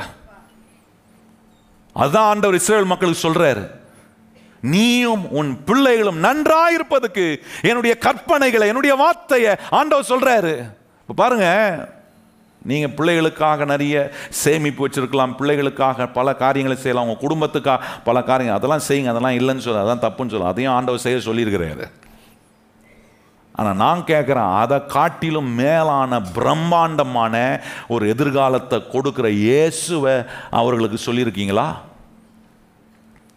உங்கள் பிள்ளைகளுக்கு ஆண்டவருடைய ரட்சிப்பு எவ்வளோ விளையாடப்பட்டதுன்னு சொல்லி கொடுத்துருக்கீங்களா? சில யோசிக்கிறாங்க, இப்போ எப்படி பார்த்து சொல்லும், மீசெல்லாம் முளைச்சி பெரிய ஆளாகிறான், அவனுக்கு இனிமே எங்கேருந்து நாம் போய் சொல்கிறது? சொல்லுங்க. பெற்றோர் எப்போவுமே உங்கள் பிள்ளைகள் முன்பாக நீங்கள் பெற்றோர் தான். பிள்ளைங்க எப்போவுமே பெற்றோர் முன்னாடி பிள்ளைங்க தான். போய் சொல்லுங்க. சந்ததி, உங்கள் சந்ததி, கர்த்தர் உங்களுக்கு கொடுத்துருக்கிற சந்ததி, கர்த்தர் உங்களுக்கு கொடுத்துருக்கிற குடும்பம், அதுதான் யோசுவா சொல்றார், நானும் என் வீட்டாருமோ என்றால் கர்த்தரையே. எத்தனை பேர் அப்படி இருக்கணும்னு விரும்புகிறவங்க கையை உயர்த்தி சொல்லுங்க. இன்னைக்கு ஒருவேளை உங்கள் குடும்பத்தில் பலர் ரட்சிக்கப்படாமல் இருக்கலாம். ஆனால் கையை உயர்த்தி சொல்லுங்க, ஆண்டவரே நான் உம்மை என் குடும்பத்துக்கு அறிமுகப்படுத்துவேன். இயேசுவை நாங்கள் சேவிக்கிற குடும்பமாக இருப்போம். நானும் என் வீட்டாருமோ என்றால் கர்த்தரையே. இதுதான் ஆண்டவர் சொன்னார் இஸ்ரவேல், போய் நீயும் பிள்ளைய நல்லா இருக்கிறதுக்கு என்ன அறிமுகப்படுத்து. ஏன் ஆண்டவர் அறிமுகப்படுத்துறேன்? ஏன்னா உலக தோற்றத்துக்கு, நான் இந்த உலகத்துக்கு வர்றதுக்கு முன்னாடியே, என் பேரை நான் அறிந்து கொள்வதற்கு முன்பாகவே, என்ன நான் யாருன்னு புரிந்து கொள்வதற்கு முன்பாகவே எனக்கான திட்டத்தெல்லாம் போட்டு வச்சிருக்காரு. எனக்கு இந்த வசனத்தை வாசித்து நான் எத்தனையோ முறை வாசித்து இருக்கிறேன். இந்த 7ஆம் வசனத்தை இந்த வாரம் முழுவதும் வாசித்து நான் ரொம்ப களிக்கூர்ந்தாங்க. போட்டிருக்கு, உலக தோற்றத்துக்கு முன்னே தேவன் நம்முடைய மகிமைக்காக ஏற்படுத்தினதும் மறைக்கப்பட்டதும். மறைக்கப்பட்டிருக்குது. நான் ஏற்படுத்தின காரியங்கள் இன்னைக்கு மறைக்கப்பட்டிருக்கு. ஏன் மறைக்கப்படுது? ஒரு மனுஷனுடைய வாழ்க்கையில கொஞ்சம் யோசிச்சு பாருங்க. மாம்ச சிந்தையிலே இருக்கிறான். அவன் நினைக்கிறான், நான் பார்த்துக்கிறேன், என் வாழ்க்கைக்கு நான் செய்ய முடியும், எனக்கு எது செய்யணும் தெரியாதா? எதை படிச்சா நான் வாழ்க்கையில் முன்னேற முடியும் எனக்கு தெரியாதா? எந்த ஃபீல்டுக்கு போனால் நான் சக்சஸ்ஃபுல்லாக இருக்க முடியும் எனக்கு தெரியாதா? ஆண்டவர் சொல்ல, தெரியாதுப்பா, உனக்கு தெரியாது. உனக்கு என்ன வேணும்ன்றது ஆண்டவருக்கு மாத்திரம்தான் தெரியும். கையை உயர்த்தி சொல்லுங்க, எனக்கு என்ன வேணும் என்று கர்த்தருக்கு மாத்திரம்தான். அதான் சொல்றாரு, ஏற்படுத்தினதும் மறைக்கப்பட்டதும் இருக்குது. நான் உனக்காக ஏற்படுத்தி வச்சிருக்கிறேன். உன்னை மகிமைப்படுத்தணும்னு திட்டத்தோடு அலைந்து கொண்டு இருக்கிற, உன்னை மகிமைப்படுத்தி மேன்மைப்படுத்தணும்னு ஆண்ட ஒவ்வொரு நாளும் வாஞ்சையோட என் வாழ்க்கையின் மேல கர்த்தர் அசைவாடுறாரு. நான் என்ன நினைக்கிறேன், ஆண்டவர் மகிமையெல்லாம் தேவையில்லை, கிடையாதுங்க. ஏன் கர்த்தர் உங்களை வெற்றி உள்ளவங்களாக மாற்றின உருவா தெரியுமா? உங்களை இந்த உலகத்தில் அவருடைய மகிமைகளை காட்டுகிற பாத்திரங்களாய் வைப்பதுக்காக தான் கர்த்தர் இப்படிப்பட்ட மகிமையான வேலைகளை செய்ய கர்த்தர் கிரியை செய்கிறார். நல்ல கவனிங்க கர்த்தருடைய பிள்ளைகளே, இங்கே சொல்லியிருக்கு, உலக தோற்றத்துக்கு முன்னாகவே நம்முடைய மகிமைக்காக ஏற்படுத்தினதும் மறைக்கப்பட்டதுமாக இருக்கிற தேவ ஞானம், அதை பேசுறேன்னு பவுல் சொல்ற. அதை பேசுறோம். ஏன் இந்த ஞானத்தை பேசுறோம்? அப்பவாது உங்களுக்கு புரியும். என்ன புரியும்னா, நம்மளை குறித்து தேவன் ஒரு அற்புதமான நான் மாம்ச சிந்தையை விட்டுட்டு கொஞ்சம் ஆவியின் சிந்தையில் ஆண்டவரை சார்ந்து கொள்ளணும். ஆண்டவரே, உம்மால் அண்டி என்னால் ஒன்றுமே செய்ய முடியாது, நான் உண்மை சார்ந்து எனக்கு சொல்லித்தாங்க. எனக்கு நான் இன்னைக்கு என்ன செய்யணும் ஆண்டவரே? நான் எப்படி நடக்கணும் ஆண்டவரே? எப்படி பேசணும் ஆண்டவரே? எவ்வளோ பேச தெரிஞ்சாலும் ஆண்டவர்கிட்ட போய் கேட்கணும், இன்னைக்கு நான் எப்படி பேசணும் ஆண்டவரே? எத்தனை பிரசங்கம் பண்ணாலும் ஒவ்வொரு முறையும் போய் ஆண்டவருடைய சமூகத்தில், இந்த வாரம் நான் எப்படி பிரசங்கம் பண்ண ஆண்டவரே? சொல்லித்தாங்க ஆண்டவரே. என்ன சொல்லணும் ஆண்டவரே? எப்படி நான் பேசணும் ஆண்டவரே? என்னை பலப்படுத்துங்க ஆண்டவரே. என்னால் முடியாதப்பா, உம்மை சார்ந்து நான் செய்கிறேன். அப்படி செய்யும் போது அவர் வெளிப்படுத்துவார். மறைக்கப்பட்டதை கர்த்தர் என்ன பண்றாரா? தெரியப்படுத்துவார். பக்கத்தில் பார்த்து சொல்லுங்க, மறைக்கப்பட்டதை, ரகசியத்தை சொல்லுங்க. ரகசியத்தை ரகசியமா இல்லை, கர்த்தர் உங்களுக்கு வெளிப்படுத்துவார். ரொம்ப முக்கியம் பாருங்க. இந்த மறைக்கப்பட்ட காரியத்தை மாம்ச சிந்தையை வச்சு கண்டுபிடிக்கலாம்னு நினைச்சீங்கன்னா கண்டுபிடிக்க முடியாது. பாருங்க, தொடர்ந்து வசனங்களை வாசித்தா உங்களுக்கு தெரியும். பாருங்க, அங்கே சொல்லியிருக்கு, 7ஆம் வசனத்தை அப்படியே வாசிப்போம். உலக தோற்றத்துக்கு முன்னே தேவன் நம்முடைய மகிமைக்காக ஏற்படுத்தினதும் மறைக்கப்பட்டதுமாய் இருந்த ரகசியமான தேவ ஞானத்தையே பேசுகிறோம். அதை இப்பிரபஞ்சத்தின் பிரபுக்களின் ஒருவனும் அறியவில்லை. நான் கேட்குறேன், பிரபுக்கள்னா யாரு? அவங்களுக்கு கல்வி அறிவு இல்லாதவங்களா?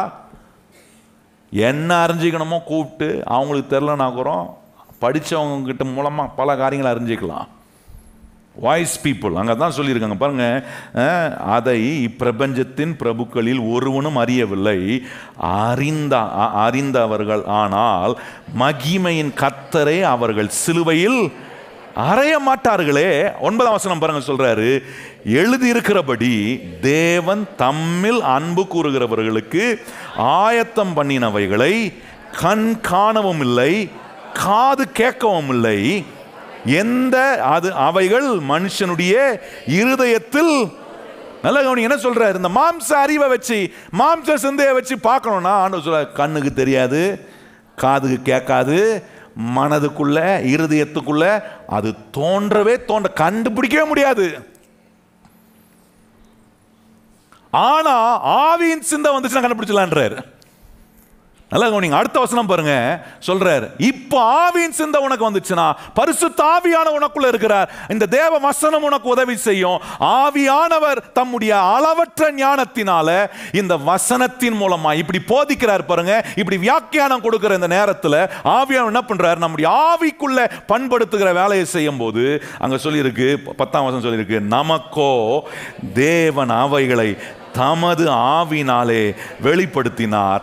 அந்த ஆவியானவர் எல்லாவற்றையும், தேவனுடைய ஆழங்களையும் எல்லாவற்றையும், நல்ல கவனிங்க, மறைக்கப்பட்ட எல்லாவற்றையும், whatever is hidden, whatever is not revealed, எதெல்லாம் மறைக்கப்பட்டிருக்கோ, எதெல்லாம் தெரியப்படலையோ, அது அத்தனையும் ஆண்டவர் தெரியப்படுத்துவார். என்ன மாதிரி ஆண்டவர் பாருங்க, எப்போ நடக்குது? மாம்ச சிந்தையை வச்சு என்ன முட்டி மோதுங்க, எவ்வளோ உலக அறிவு, உச்சக்கட்ட உலக அறிவு அனுபவத்தையும் வச்சுட்டு வாங்க. 8ஆம் வசனம் அதுக்கு ஆதாரம். நடக்காது. 9ஆம் வசனம் சொல்றாரு, கண்ணு பார்த்ததும் இல்லை, காது கேட்டதும் இல்லை, மனதுக்கு தோன்றவும் இல்லை. இப்படிலாம் வாழ்க்கையில் ஆண்டவர் என்ன குறித்து திட்டமிட்டு வச்சிருப்பாரா? நான் இன்னைக்கும் உட்காந்து யோசிக்கிறேன், என்ன குறித்து ஆண்டவர் இப்படி ஒரு திட்டத்தை வச்சிருந்தாரா எனக்கு தெரியலையே.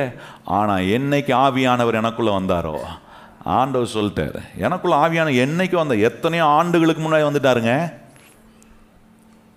ஆண்டவர் எனக்கு காட்டினார். நான் ஸ்கூல் படிக்கும்போது, நான் +2 படிக்கும்போது, நான் என்னுடைய வாழ்க்கையில் ஆண்டவர் என்ன செய்ய போகிறார் என்பதை குறித்து ஆண்டவருடைய சமூகத்தில் ஜெபித்த போது, அப்பவே ஆவியானவர் என்னை எப்படிலாம் பயன்படுத்துவேன்னு பல காட்சிகளை எனக்கு காட்டுவார். நான் அந்த காலத்தில் யோசிப்பேன், இது என்ன சும்மா பிரமிப்பா இருக்கே, இது சும்மா பகல் கனவு மாதிரி இருக்கு, இதெல்லாம் ஒன்றும் நானே சும்மா கனவு காண்றேன் போல அப்படின்னு நினச்சேன். ஆனால் ஆவியானவர் ஸ்ட்ராங்காக எனக்குள்ள அதை காட்டிக்கிட்டே இருந்தார். இன்னைக்கு நான் யோசித்து பார்க்குறேன், கர்த்தர் நடத்துகிற காரியங்கள் இதெல்லாம் மாம்ச அறிவில் யோசித்தாகிறோம், இன்னைக்கு யோசித்தாகிறோம் கிடையாது. மாம்ச அறிவில், இந்த மாம்ச சிந்தையில் நான் என்னவோ செய்யணும், நான் இப்படி இருக்கணும், நான் அதை பண்ணணும், இதை செய்யணும், நான் இந்த துறையில் இருக்கணும், நான் இப்படி ஆகணும், அப்படி ஆகணும்னு சொல்லி பல காரியங்கள். நான் இன்னைக்கு கர்த்தர் வச்ச திட்டத்தை என் மாம்ச சிந்தனை நான் யோசித்ததே கிடையாதுங்க, யோசித்ததே கிடையாது. ஆனால் இன்னைக்கு நான் யோசித்து பார்க்குறேன், ஆவியானவருக்கு நான் இடம் கொடுத்து, என்னுடைய ஆவி கர்த்தருடைய ஆவியோடு இணைக்கப்பட்டதுனால, இந்த வசனம் ஆவியானவர் தம்முடைய அளவற்ற ஞானத்தினால என்னை குறித்த, என்னை மகிமைப்படுத்துவதற்காக அவர் திட்டமிட்டு வைத்த எல்லா காரியங்களையும் அவர் வெளிப்படுத்தக்கூடிய வேலைகளை செய்வதற்கு என்ன ஆவியானவருக்கு நான் இடம் கொடுத்து, இந்த ஆவியானவர் என்னுடைய ஆவியோட வேலை செஞ்ச போது இப்போ சொல்றாரு, எல்லாவற்றையும் அவர் வெளிப்படுத்துறார். எதுவும் மறைக்கப்படலை. Nothing is hidden anymore. இனி எதுவும் எனக்கு மறைக்கப்படுதில்லை, எல்லாம் எனக்கு சொல்றார். என்ன சொல்றாரு? வரும் காரியங்களை குறித்து ஆவியானவர் எனக்குள்ள சொல்லி கொடுக்குறாரு. இந்த தீமை, இங்கே தீமை இருக்கு, போகாத, இதை செய்யாத, இதில் போய் மாட்டிக்காத, இதில் போய் சிக்கிக்காத, அமைதியாக இரு, இதை பேசாத, இந்த இடத்துல கொஞ்சம் வாயை மூடிட்டு, இந்த இடத்துல கொஞ்சம் நிதானமாக இரு. சில காரியம் எமோஷ்னலாக இந்த மாம்சம் இருக்கு பாருங்க, வீறிக்கிட்டு வரும். இந்த மாம்சம் அப்படியே இந்த எண்ணெயில் நீங்கள் அப்பளத்தை தூக்கி போட்டிங்கன்னா பார்த்துருக்கீங்களா? நல்லா கொதிக்கிற எண்ணெயில் அப்பளத்தை தூக்கி போட்டிருக்கீங்களா? அப்படியே புஷ்ஷுன்னு வரும் பாருங்க. இந்த பூரியெலாம் சுட்டுருக்கீங்களா? சாப்பிட்ற நேரம் ஆயிடுச்சு இல்லை, பிரேக்ஃபாஸ்ட் நேரம் சொல்லி உங்களுக்கு கரெக்டாக பிக்கப் பண்ணி விட்றேன். இந்த பூரியெல்லாம் தூக்கி எண்ணெயில் அப்படி போடுவான் பார்த்தீங்க, ஹோட்டல்லாம் சில நேரம் பார்ப்பேன், நல்லா அப்படின்னு தூக்கி அப்படி போட்டோன்னு அதை புஷ்ஷுன்னு வரும் பாருங்க. அது மாதிரி இந்த மாம்சத்தை சில காரியத்தினால பிசாசு மாம்சம் அப்படியே புஷ்ஷுன்னு எழும்பும் பாருங்க. பூரி பொங்கி வந்த பூரியை ஒரு புஷ்குன்னு ஒரு குத்துனீங்கன்னா அப்படி புஷ்ஷுன்னு இறங்கிடும் பார்த்தீங்களா? அது மாதிரி ஆவியான சில நேரத்தில் அப்படி ஒரு குத்தி அமைதியார் ராஜா. சொல்றாரா? அப்படியே புஷ்ஷுன்னே இருந்துக்குன்னு போய் முட்டினீங்கன்னு நினச்சிங்க, கிழிஞ்சிரும். சில நேரத்தில் வாழ்க்கை டாரா கிழிது சிலருக்கெல்லாம். ஆனாலும் என்னதான் கிழிஞ்சான் திருப்பியும் ஒட்டி போட்டு உப்புறது.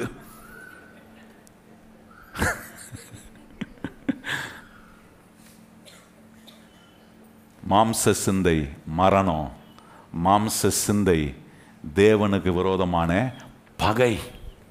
எவ்வளோ ஸ்ட்ராங்காக சொல்கிறாரு பாருங்க ஆண்டவர். சும்மா லைட்டாக சொல்லப்பா, பரவாயில்ல வச்சுக்கப்பா கொஞ்சம் மாம்சம், நான் கூட சில நேரத்தில் உனக்கு பேசாமல் போயிடுவேன், ஆனால் உன் மாம்சம் உனக்கு கொஞ்சம் பேசி உதவி செய்யும், போ வச்சுக்கோ அப்படின்னு சொன்னாரா? சொல்கிறாரு இல்லை, மரணம், ஃபெயிலியர், அது தேவனுக்கு விரோதமான பகை. நல்ல கவனிங்க கர்த்தருடைய பிள்ளைகளே. ஆனால் எல்லாவற்றை குறித்து ஆவியானவர் நமக்கு தெரியப்படுத்துகிறார்.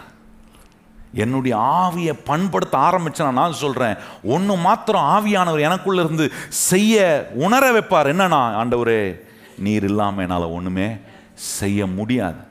இன்னைக்கு அந்த அனுபவம் இருக்கான்னு செக் பண்ணி பாருங்க. நீர் இல்லாமல் நான் ஒன்றுமே செய்ய முடியாதுன்னா ஆண்டவரை தேடாமல் இருக்க மாட்டேன், கர்த்தரை நான் ஆராதிக்காமல் இருக்க மாட்டேன், கர்த்தருக்கு நான் ஊழியம் செய்யாமல் இருக்க மாட்டேன், கர்த்தருக்கு என்ன நான் கொடுக்காமல் இருக்க மாட்டேன். இன்னைக்கு நிறைய கிறிஸ்தவ தங்களை தேவனுக்கு கொடுக்காம, தேவனை முக்கியப்படுத்தாம வாழ்றது காரணம் என்ன? மாம்ச சிந்தைக்கு இடம் கொடுக்குறாங்க. நல்ல பூரி மாதிரி உப்புறாங்க. என்னைக்காவது குத்தி ஓட்ட போட்டு புஷ்ஷுன்னு இறங்குற ஒரு நேரம், ஆவியான வேலை செய்கிற ஒரு நேரம் வரும். தெரியும் சந்தோஷம் இல்லை, என்னென்னமோ எவ்வளோ. சில நான் பார்த்துருக்குறேன் பாருங்க, சொல்லுவாங்க நான் பல மணி நேரம் உழைக்கிறேங்க, அந்த உழைப்பை அனுபவிக்க எனக்கு நேரம் இல்லைன்றாங்க. அது ஒரு வாழ்க்கையான்னு நான் கேட்குறேன். கடவுள் உங்களை வேலை செய்ய வச்சு, கடவுள் உங்களுக்கு உங்கள் உழைப்பின் மூலமாக பலனை கொடுத்து, அந்த பலனை நான் சாப்பிட முடியல அப்படின்னா அது ஒரு வாழ்க்கையான்னு கேட்குறேன் நான். நல்ல கவனிங்கள், உங்களுடைய வாழ்க்கையின் ஒவ்வொரு நாளும் ஆண்டவர் நம்மளை புசித்து, ஆண்டவர் சொல்கிறார், நான் உனக்கு கொடுக்கும் ஆகாரத்தை, நன்மையை நீ புசித்து திருப்தி ஆகும்போது என்னை மறந்துடாதன்னு கர்த்தர் சொல்கிறார். வாசிச்சிருக்கீங்களா அந்த வசனம்? 6ஆம் அதிகாரத்தில் போய் வாசித்து பாருங்க, பொழுதுக்காங்க கடைசி சில வசனங்களை சொல்கிறாரு.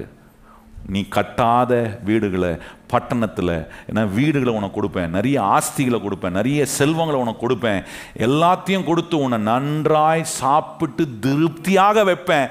அப்படி நீ சாப்பிட்டு திருப்தியான உடனே உன்னை எகிப்திலிருந்து விடுதலை பண்ணி உன்னை இவ்வளோ திருப்தியாக நடத்தி வந்த உன் கர்த்தரை நீ என்ன பண்ணாத? மறவாதன்னு அதை ரொம்ப எப்படி சொல்ற, எச்சரிக்கையாக சொல்ற, ஜாக்கிரதையாயிரு. Be careful that you do not forget God. நான் இன்னைக்கு மனுஷன், கிறிஸ்தவர்கள் தேவனை மறந்து வாழுகிறார்கள். தேவனை தூக்கி போட்டு, ரொம்ப கேஷுவலாக தூக்கி போட்டுட்டு. இன்னைக்கு நம்முடைய வாழ்க்கை அப்படி இருக்கக்கூடாது. ஒவ்வொரு முறையும் கர்த்தருடைய ஆலயத்துக்கு வரேன், அவரை தேடி வரேன். ஏன்னா நான் ஒன்று ஆண்டவருக்கு சொல்றேன், ஆண்டவரே நீர் இல்லாமல் நான் ஒன்றுமே செய்ய முடியாது. ஆண்டவரே என்னுடைய ஆவி உம்மால நடத்தப்படணும். ஆவியின் சிந்தை ரொம்ப முக்கியமானது. இந்த ஆவியின் சிந்தை ஜீவனும் சமாதானம். பக்கத்தில் பார்த்து சொல்லுங்க, ஆவியின் சிந்தை ஜீவனும் சமாதானம். சந்தோஷமோ வெற்றியும். சொல்லுங்க, சந்தோஷமோ வெற்றியும். இந்த ஆவியின் சிந்தையை, இந்த ஆவியை நீங்க தேவ சிந்தையினால, தேவ வசனத்தினால ஊட்டி வளர்ப்பீங்கன்னா, நான் சொல்கிறேன், உங்கள் வாழ்க்கை, உங்கள் ஆத்துமா, சரீரம், உங்கள் ஆவி ஸ்ட்ராங்காக இருக்கும். ஒவ்வொரு நாளும் ஸ்ட்ராங்கான அஸ்திபாரத்தை போடுறீங்க. எவ்வளோ புயல் அடித்தாலும், எவ்வளோ காற்று உங்களை மோதினாலும், எவ்வளோ பெரிய அலைகள் மோதினாலும், கர்த்தர் உங்களை நிலைத்திருக்கிற சீயோன் பருவத்தை போல கர்த்தர் ஸ்ட்ராங்காக உங்களை வைப்பார். எத்தனை அடி ஒன்றா அத்தனை அடியும் தாண்டி மேலே நிற்பேன். ஏன்னா என்னை தாங்குகிற ஒரு அற்புதமான கர்த்தர், எனக்காக என்ன மகிமைப்படுத்தணும்னு நினைச்சிருக்கிற ஒரு கர்த்தர் இருக்கிறாரே, அவர் என்னை வெக்கப்பட விடவே மாட்டார். பிசாசு நினைப்பான், உங்களை சுற்றி இருக்கவங்க நினைப்பாங்க, அவ்வளோதான் இவன் காலி நினைப்பாங்க.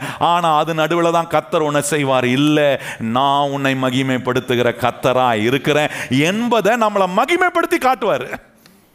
எவ்வளோ அருமையான ஆண்டவர் பாருங்க. இதெல்லாம் தான் யோவான் 15ஆம் அதிகாரம். நேரம் இல்லை. யோவான் 15ஆம் அதிகாரம் முதல் 8 வசனங்களை கவனிச்சிங்கன்னா, பரலோக பிதாவை தோட்டக்காரனாகவும் இயேசு கிறிஸ்துவை என்ன திராட்சை செடியாகவும் என்ன நம்மளை ஆண்டவர் கொடியாக காட்டுறார். ரொம்ப அற்புதமாக காட்டுறார். அதில் ஒரு ரொம்ப அற்புதமான விஷயம் என்னென்னா, ஆண்டவர் சொல்கிறாரு, ஒரு என்ன இந்த திராட்சை செடி, இந்த கொடி, நம்மளாம் கொடியாக இருக்கிறோம் பாருங்க, இந்த கொடி இந்த செடியோட இல்லைன்னா அந்த கொடிக்கு எந்த விதமான விசேஷமும் கிடையாது. அதனால தான் இயேசு சொல்றாரு, என்னால் அண்டி உங்களால் ஒன்று, நீ மிகுந்த கனி கொடுக்கணும்னா செடியோட இணைஞ்சிருக்கணும். செடியோடு இணைஞ்சிருக்கும் போது தோற்றக்கார ஒருத்தர் இருக்கிறார், பரலோக பிதா எதெல்லாம் கழிக்கணுமோ கழிச்சு கரெக்டாக கனி கொடுக்க வைப்பார். ஏன்னா பிரான்ச், நான் பிரான்ச்சு. ஆண்டவர் தோட்டக்காரர், பரலோக பிதா தோட்டக்காரர், அவர் கொடியாக, நான் செடியாக இருக்கும்போது, அவருக்குள்ள அவரை சார்ந்து இருக்கும்போது அதனுடைய எல்லா சக்தியும் நான் வாங்கி கனி கொடுக்குறவனா மாறுறேன். இப்படி இருக்க தான் ஆதாம கர்த்தர் உண்டாக்குனாருங்க, ஏவாளை உண்டாக்குன. ஆனால் அவங்க சொல்கிறாங்க, நான் இந்த செடியோடலாம் இருக்க விரும்பலை, நான் தனியாக போகிறேன்னு வெட்டு உணர்ந்து போனாங்க. பாவம் அப்படி வெட்டி பிரிக்குது. மனுஷனுடைய ஆவியை தேவனோடு இணைக்க முடியாதபடிக்கு வெட்டி பிரிப்பதுக்கான வேலையை பிசாசு இன்னமும் செய்து கொண்டிருக்கிறான். அதனால தான் வேத வசனம் சொல்லுகிறது, கடைசி வரைக்கும் உங்கள் ரட்சிப்பு நிறைவேற நீங்க பிரயாசப்பட்டு கொண்டே இருக்கணும். உங்க ரட்சிப்பின் அனுபவத்தை, உங்களுடைய ரட்சிப்பின் வெளிச்சத்தை இருளாக்குறதுக்கு பிசாசு வருவான். தாவீது சொல்றாரு, கர்த்தர் என் வெளிச்சமாய் இருக்கிறார், கர்த்தர் என் ரட்சிப்பின் தேவனாய் இருக்கிறார் என்று அந்த ரட்சிப்பின் அனுபவத்தை அந்த செடியோட இருக்கிற ஒரு கொடியாக தன்னை பார்க்கிறான். நம்மளை எப்படி பார்க்கிறோம் இன்னைக்கு? நல்லா கவனிங்க. வேதம் சொல்லுது, கனி கொடுக்காத ஒரு மரம், அந்த மரத்தில் இருக்கிற கொடிகள் அதை என்ன பண்ணுறாங்களாம், வெட்டி அதை வெளியே தூக்கி போடுறாங்க. போட்டதை தூக்கி நெருப்பில் அதை என்ன பண்ணுறாங்க, பேர்ன் அவுட் பண்ணுறாங்க. Failure life. அதுதான், ஆண்டவர் இல்லாமல் நான் எதையாவது செய்ய முடியும்னு நினச்சிங்கன்னா, மாம்ச சிந்தையோட செய்ய முடியும்னு நினச்சிங்கன்னா, நான் சொல்கிறேன் அது ஒரு ஃபெயிலியரான ஒரு லைஃப். ரொம்ப தூரம் ஓடாது. மரத்திலிருந்து ஒரு கிளை வெட்டப்பட்ட பிறகு கொஞ்ச நாள் அது கொஞ்சம் நல்லா கொஞ்சம் செழிப்பாக தான் இருக்கும், பச்சையாக தான் இருக்கும். ஆனால் கொஞ்சம் நேரம் கழித்து பார்த்தீங்கன்னா காஞ்சி போயிடும், உயிர் போயிடுச்சு. அதுக்கப்புறம் அதை அப்படியே விட்டிங்கன்னா அது காஞ்சி அப்படியே தூள் தூளாக அப்படியே ஒன்றும் இல்லாமல் போயிடும். வாழ்க்கை அப்படி தான். இந்த ஆவியின் சிந்தைக்கு நீங்கள் முக்கியத்துவம் கொடுக்காம அப்படியே பரவாயில்ல போனீங்கன்னா அப்புறம் வாழ்க்கை தான் இருக்கும். அதுதான் வசனம். அதுதான் போதிக்கிறதுக்கு ஒரு போதகரை வச்சு ஆண்டவர் வாரந்தாரம் சொல்லித்தரார். எதுக்கு? இந்த புஸ்தகம் வாயை விட்டு பிரியாது இருப்பதாக. இதில் எழுதியிருக்கிறபடியெல்லாம் செய்ய கவனமாயிரு, இரவும் பகலும் இதை தியானித்துக் கொண்டிரு. அப்போ சொல்றாரு ஆண்டவர் சொல்றாரு, 7ஆம் வசனம் யோவான் 15:7 கவனிச்சா சொல்றாரு, நீங்க கேட்டுக்கொள்வது எதுவோ அது உங்களுக்கு செய்யப்படும். என்ன கேட்கிறோமோ, என்ன நடக்கணுமோ கண்டிப்பா நடக்கும். நம்மளை மிகுந்த கனி கொடுக்கக்கூடியவர்களா மாத்துறாரு. ஏன் மாத்துறாரு? நான் செடியோட இணைந்திருக்கிற கொடியா இருக்கிறேன். ரொம்ப முக்கியம் பாருங்க. தோட்டக்காரர் இயேசு, பரலோக பிதா தோட்டக்காரர். இப்படி கொடி செடி இணைந்து இருக்கும்போது இயேசு கிறிஸ்துவோடு நான் இணைந்திருக்க இயேசுவே நீர் இல்லாமல் நான் ஒன்று. இதை தான் சீஷர்களுக்கு சொல்லித்தரார் இயேசுநாதர். சீஷர்கள் சொல்றாரு, என்னால் அண்டி உங்களால் ஒன்றும் செய்ய முடியாது. ஏன்னா பரலோகத்தில் ஒரு தோட்டக்காரராய், பரலோக பிதா தோட்டக்காரராக இருக்கிறாரு, என்ன செடியாக கர்த்தர் வச்சிருக்கிறாரு, நீங்கள் எல்லாம் கொடியாக இருக்கிறீங்க, என்னோட இணைஞ்சிக்கிங்க. என்னை விட்டு நீங்கள் பிரிஞ்சிங்கன்னா உங்களை தூக்கி போடுறது மாத்திரம் இல்லை, அதில் நெருப்பில் தூக்கி போடுவாங்க, ஒன்றும் இல்லாமல் போயிடும். ஆண்டவர் சொல்ல, அப்படி போக வேண்டிய ஒரு வாழ்க்கை இல்லை, அப்படி தோல்வி அடைய வேண்டிய வாழ்க்கை இல்லை. மரணத்தை நீ ருசிக்க வேண்டியதில்லை, தேவனுக்கு விரோதமான பகையாவும் சிந்தை இருக்க வேண்டியதில்லை. சமாதானத்தையும் சந்தோஷத்தையும் மகிழ்ச்சியும் வெற்றியும் கொடுக்கக்கூடிய ஆவிக்குரிய சிந்தையோட உன்னுடைய வாழ்க்கை இணைந்திருப்பதுக்கான காரியங்களை கவனம் செலுத்தின ஆண்டவர் சொல்ற. எதுக்கு? நான் மிகுந்த கனிகளை கொடுக்கணும். கையை வைத்து சொல்லுங்க, நான் மிகுந்த. மறைக்கப்பட்டிருக்கிற எல்லாம் எனக்கு தெரிய வைத்து ஆண்டவர் என்ன பண்றாரு? ஆவியானவர் என்னை மிகுந்த கனி கொடுக்கிறவனா இந்த விதத்தில் உங்கள் சரீரத்தை பண்படுத்தணும், உங்கள் ஆத்துமாவை பண்படுத்தணும். இன்னைக்கு ஆவியானவர் உங்கள் ஆவியை பண்படுத்துவதை குறித்து சொல்லிக்கணும். ஆவி பண்படுத்தப்படுகிறனா ஒரு காரியம் இருக்கும், என்னென்னா, ஆண்டவரே நீர் இல்லாமல் நான் எதையுமே செய்ய முடியாது ஆண்டவரே. ஒவ்வொரு நாளும் எழும்பின உடனே இந்த சரண்டர் ஆகிற ஒரு அனுபவம் இருக்கணும். ஒவ்வொரு நாளும் ஆண்டவர்கிட்ட போய் இப்படி சரணடையணும். ஆண்டவரே நீங்கள் இல்லாமல் நான் ஒன்றுமே செய்யும். அப்போ ஆவியை பண்படுத்துறீங்க, வசனம் வேலை செய்யும். உங்கள் மகிமைக்காக உங்களை மகிமைப்படுத்தணும்னு அவர் ஆசையோடு உங்களுக்குள்ளே இருக்கிறார் பாருங்க ஆண்டவர். அந்த நாளில் உங்களை மகிமைப்படுத்துவார். என்னைக்கெல்லாம் இதை சொல்கிறீங்களோ, நான் சொல்கிறேன், அந்த நாளெலாம் கர்த்தர் உங்களை அதிகமாய் மகிமைப்படுத்தி வெற்றிக்கான கர்த்தர் உதவி செய்வார். இளமினிப்போ நம்ம ஜெபம் பண்ணலாம். 2 கரங்களையும் கர்த்தருக்கு நேராக உயர்த்தி வாயை திறந்து இந்த வார்த்தைகளை சொல்லுங்க. இயேசுவே நீர் இல்லாமல் என்னால் ஒன்றுமே செய்ய முடியாது. எத்தனை பேர் அதை சொல்கிறீங்க? எத்தனை பேருக்கு சொல்கிறதுக்கு அது ரொம்ப பெருமையாக இருக்குது? நான் அதை ரொம்ப பெருமையாக நினைக்கிறேன். ஆண்டவரே நீங்கள் இல்லாமல் என்னால் ஒன்றுமே செய்ய முடியாது. கையை உயர்த்தி எத்தனை பேர் சொல்கிறீங்க? நீங்கள் இல்லாமல் இயேசுவே என்னால் ஒன்றுமே செய்ய முடியாது. நல்லா சத்தமாக சொல்லுவோமே. எத்தனை பேர் அதை சொல்ல விரும்புகிறீங்க? இயேசுவே நீர் இல்லாமல் நான் ஒன்றுமே செய்ய முடியாது. இது வரைக்கும் நான் எதுலையாவது நீர் இல்லாமல் செஞ்சிருந்தா என்னை மன்னியும் ஆண்டவரே. இன்னிலிருந்து நீர் இல்லாமல் எதையும் நான் செய்ய விரும்பலை. எல்லாவற்றிலும் உம்மை வைத்து நான் காரியங்களை செய்ய விரும்புகிறேன். அதுதான் ஆசீர்வாதம். அதுதான் மிகுந்த கனியை கொடுக்க வைக்கிற ஒரு ஆசீர்வாதம். அன்பின் பரலோக பிதாவே, நாங்கள் கனி கொடுக்கணும்னு ஆண்டவரே தோட்டக்காரரை போல பரலோக பிதா நாங்கள் கனி கொடுக்கணுன்ற ஒரு எண்ணத்தோடு ஆண்டவரே செடியோடு நாங்கள் இணைக்கப்படுகிற ஒரு கொடியாக நாங்கள் இருக்கணும்னு விரும்புகிற இயேசு கிறிஸ்துவே, இதெல்லாம் எங்களுக்கு புரிய வைக்கிற பரிசுத்த ஆவியானவரே, இந்த வசனத்தின் மூலமாய் நாங்கள் ஆண்டவரே உம்மை சார்ந்து நீர் இல்லாமல் வாழக்கூடாது என்கிற ஒரு ஆண்டவரே தெளிவான புத்தியை எங்களுக்கு இன்னைக்கு நீர் கொடுத்திருக்கிறீரே, அதற்காக ஸ்தோத்திரம். எங்கள் வேலையிலும் சரி, எங்கள் தொழிலும் சரி, எங்களுக்கு நீ கொடுத்திருக்கிற பொறுப்பானாலும் சரி, நீர் எங்களை கொண்டு போகிற எங்க காரியமானாலும் சரி, அதில் நாங்கள் ஒரு இடத்துல கூட ஆண்டவரே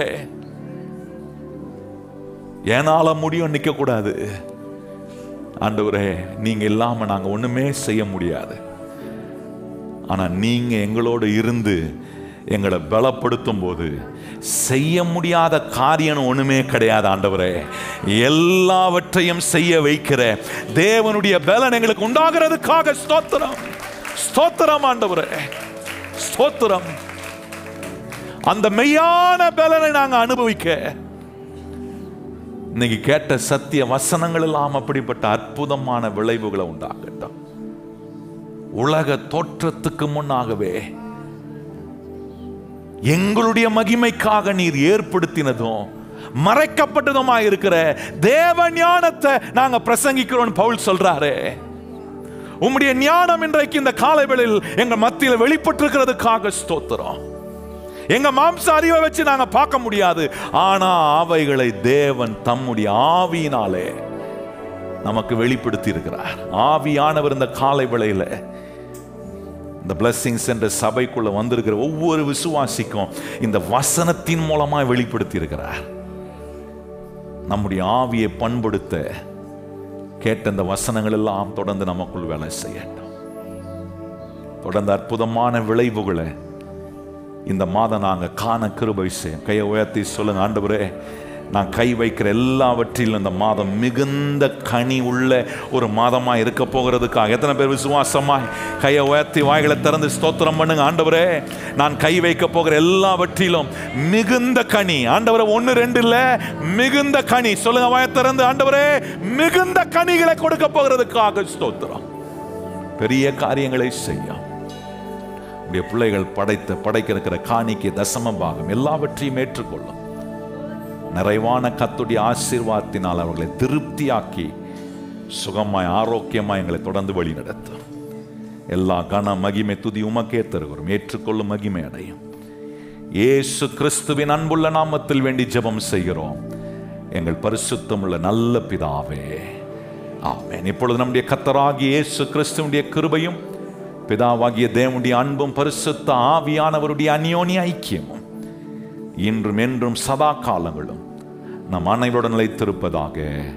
ஆமென். எல்லாரும் இணைந்து சொல்வோம். என் ஆத்துமாவே கர்த்தரை ஸ்தோத்திரி, என் முழு உள்ளமே பரிசுத்த நாமத்தை ஸ்தோத்திரி. என் ஆத்துமாவே கர்த்தரை ஸ்தோத்திரி, கர்த்தர் செய்த சகல உபகாரங்களையும் மறவாதே. ஆமென்.